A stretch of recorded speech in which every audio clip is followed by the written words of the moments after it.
Sometimes I catch myself thinking, what am I doing here? Why am I playing this re-release of a 20-year-old video game? And then I remember, it's because of Warglaives.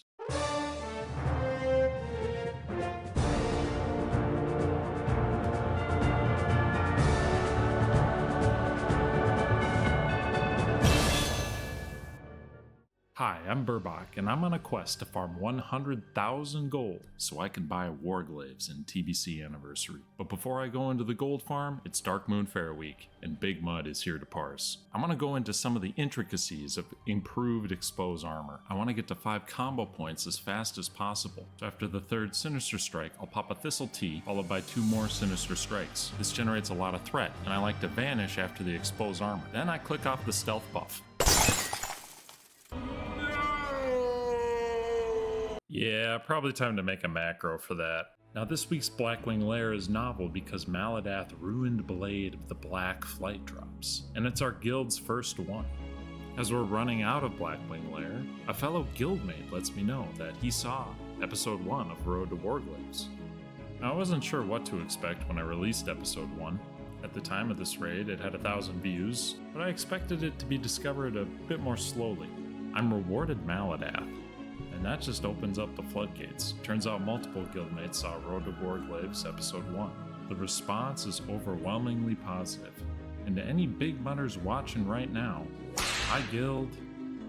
And now it's time for my gold farm of the week. Do you know light feathers are selling for 50 silver a pop right now? Light feathers are used by mages and priests to cast slow fall and levitate, which helps them with their farms. And one of the best places to get light feathers are from the harpies in the Charred Vale. You know, this place, in the Stone Talon Mountains. There's tons of harpies, and they spawn really quick. In addition, the Charred Vale is also an excellent source of mithril and iron ore. The elementals in the Charred Vale can also drop elemental earths and elemental fires. So what does an hour of farming yield from the Charred Vale?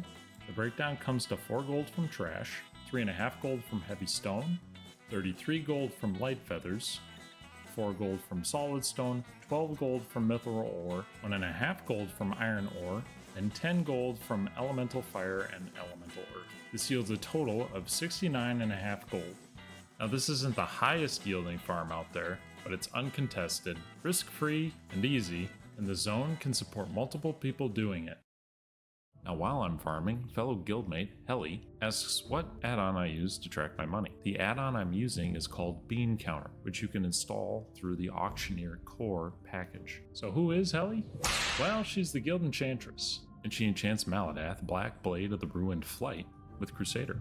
Thanks Helly, and this thing looks sick. Feels good to finally get rid of the Sword of Zeal. Helly also gives me an idea for another gold farm.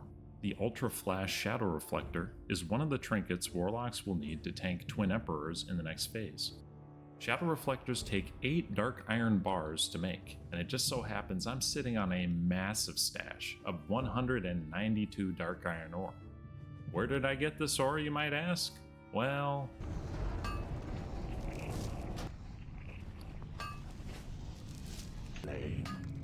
you will soon. So I set out to get this stuff smelted.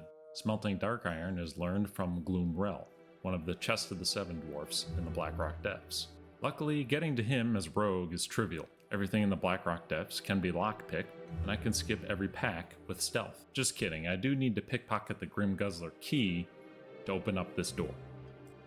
From there, I can continue sneaking my way to the Chest of the Seven Room. Gloomrel is on the right. He requires a tribute of useless ore to learn his secrets. And from there, I learned to smelt dark iron ore. Now dark iron can only be smelted at the Black Forge, and to get there you need to kill the Chest of the Seven. So instead, I jump down and lava hop my way to the Black Forge. It's in the same area as the Molten Core Attunement. There is a single Fireguard destroyer guarding the Black Forge. I dispatch him quickly, which is easy for my gear level, and I get to smelting.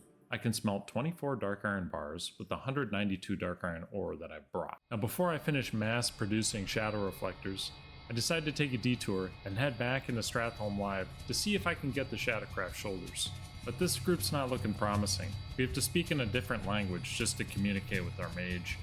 Not long after, we pull every single mob in the courtyard, and yeah, it's looking like a wipe. But we regroup and power through. I pick the door to the horde, and we make steady progress. We even coordinate crowd control. One undead pack later, and one final human pack before the boss. We charge Cannon Master Willie and engage in combat, and he is going down. Even our mage who doesn't speak English is doing the mechanics. As he gets low, I resign myself to getting yet another cannonball runner. But I'm pleasantly surprised with the Shadowcraft Spalders. Yes! I win them, and with that, I have the completed Shadowcraft set. Okay, back to the Shadow Reflector quest. Now I need a sustainable way to farm elemental earths, and the best zone for this is Maradon. These Thoradrim Guardians and their Shardlings have a very high chance to drop elemental earths. Now in order to do this farm, I'll need the Dark Moon card, Heroism. This trinket gives my attacks a chance to heal me. Now there's two types of Thoradrim packs in Maradon. The first is a single Guardian with a party of Shardlings. These are the easy packs, and the only cooldown I need to use is Blade Flurry. The second pack is a double Guardian pack. These packs are tricky because the Guardians stun, so I'll need to use Adrenaline Rush in combination with Blade Flurry to down these Guardians. You can expect an average of 2 elemental earth per run, with each run taking 15 minutes. There's also copious amounts of Mithril ore to supplement the farm, and Herbalists can find Blindweed and Ghost Mushroom. Now I need 300 engineering skill in order to learn the schematic for Shadow Reflector. To do this, I'll craft thorium grenades. They sell for about cost, if not a little higher on the auction house. Cha-ching! Next I'll learn the schematic, which can be found on the auction house or Grinding Strat Live. I bet you can guess where I got mine. To craft 3 Shadow Reflectors, I'll need 24 Dark Iron bars, 24 Elemental Earths, 24 True Silver bars, 12 Elemental Airs, 18 Living Essence, 12 Essence of Undeath, 6 Azerothian Diamonds, and 6 large opals. My total expenses to craft these 3 Shadow Reflectors was 66 gold and 40 silver. Now how are the profits? Well, I sold these Shadow Reflectors for an average of 200 gold each, with the auction house taking a 5% cut, darn taxes. This gave me a total revenue of 565 gold and 89 silver. That's a total profit of 500 gold. To compare and contrast, I can't even get a Gyro Freeze Reflector off the shelf right now, which shows that the demand for the Shadow Reflector is there. Now a big theme for this episode is Aran Quirage prep, and for good reason. AQ is a step up in difficulty.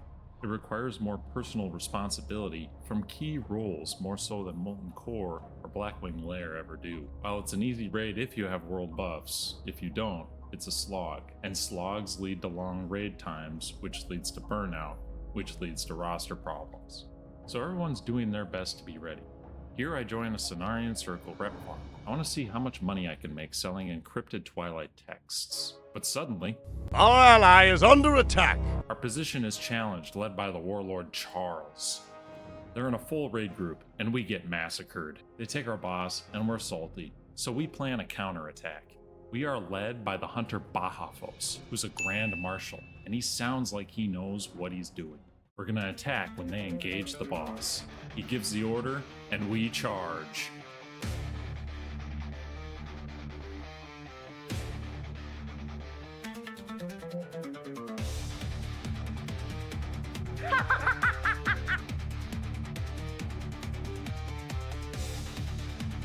Bag 'em up! Now sadly, Math is undefeated, and our small ragtag raid team is no match for Warlord Charles' full raid group. They wipe us with ease. Now that's enough group content for me, it's back to farming. The Weeping Cave in the Western Plaguelands will be my next target. Inside this cave you can find rotting behemoths and decaying horrors, which have a chance to drop the Greater Nature Protection Potion recipe. Now this recipe sells for over 100 gold, but I don't plan on selling it. Instead, I'll give it to my alchemy alt, who will mass produce the Greater Nature Protection Potions during the AQ phase. The problem is, this cave is full of useless mobs. Devouring and Vile Ooze do not drop the Greater Nature Protection Potion recipe, but they share spawns with the behemoths and horrors that do, so they must be killed anyways. Now I really like farming zones that have more than one thing to farm, and the Weeping Cave is no exception. It has a couple of thorium and rich thorium veins, and these can really help smooth out the drops. I've been in here for a couple hours with no recipe, but here I get a little lucky. Cha-ching! Eventually, my peaceful farm is disturbed by an interloper, a gnome mage named Lil Pook. I assume he's a Chinese gold farmer because it's 6 a.m. server time and he's wearing a green Santa hat. Now, the Weeping Cave can easily support more than one person farming it, but it gets awkward when you kill oozes, they get replaced by a behemoth, and then somebody else kills your behemoth. Now, to my surprise, Lil Pook starts talking to me. At first, it seems like he has broken English, but no, it just turns out he probably hasn't had his coffee yet. Eventually, we come to an agreement on who will farm what, and it turns out Lil Pook is an expert on the price action for the Greater Nature Protection Potion recipe. At the time of filming this, they were 150 gold. Then he starts giving me the skinny on frost protection potions for Saffron. My classic guild on Fairbanks never got to Saffron, so that's something that I didn't know. He also spills the beans on why he's still wearing a green Santa hat. What I'm trying to get at is, Lil Pook is a talker. Eventually, he offers to sell me a recipe for 80 gold, which is a pretty good deal. I've been in here for a couple hours, and I'm sick of farming these things, so I accept his offer. He brings me onto his lair, we meet up, dispatch one pesky mob, and I am met with what has to be the greatest moral dilemma I have faced this year. The Greater Nature Protection Potion recipe, which I have been farming for hours, drops, but it was on Lil Pook's lair and it was his kill. I'm a rogue, and I carry my certificate of thievery with me wherever I go. I could need this sucker and have a 50-50 shot at getting the recipe, but I don't want to.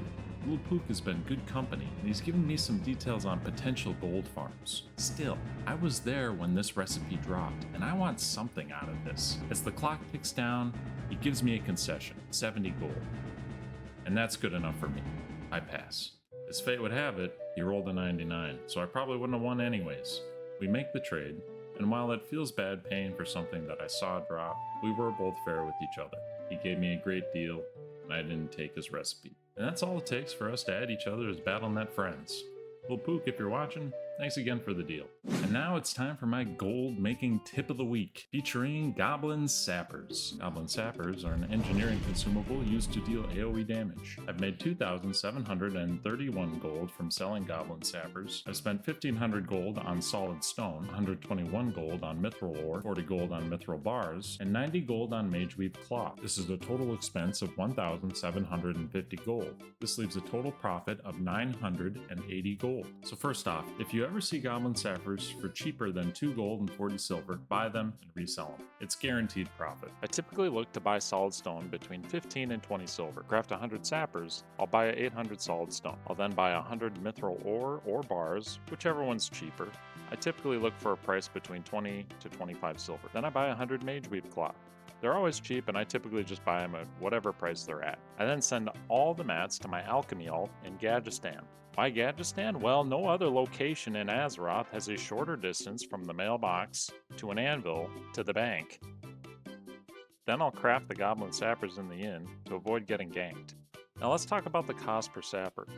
It takes 8 solid stone, 2 mageweave cloth, and 1 mithril ore to craft 1 Goblin Sapper. If you're buying when materials are high, you can expect to spend about 2 gold per sapper. Now, if you're buying raw materials, there's a hidden cost to Goblin Sappers. It takes about 1 minute to craft 1 sapper. You need to turn the solid stone into solid blasting powder, and then you actually have to craft the sapper, and this all takes about a minute. But you don't have to be at your computer while you're doing it. Believe it or not, I'm crafting 140 Goblin Sappers while editing this YouTube video. Now let's get into the gold totals. My bank alt is sitting at 7,254 gold. My enchanting alt is sitting at 1,107 gold. And my rogue is at 1,090 gold. This brings my current funds to 9,451 gold. About 10% of the way to my current goal of 100,000 gold. Well guys, thanks for watching episode 2 of Road to Warglaives. If you enjoyed the video, give it a like and drop a comment, and I'll see you in the next one.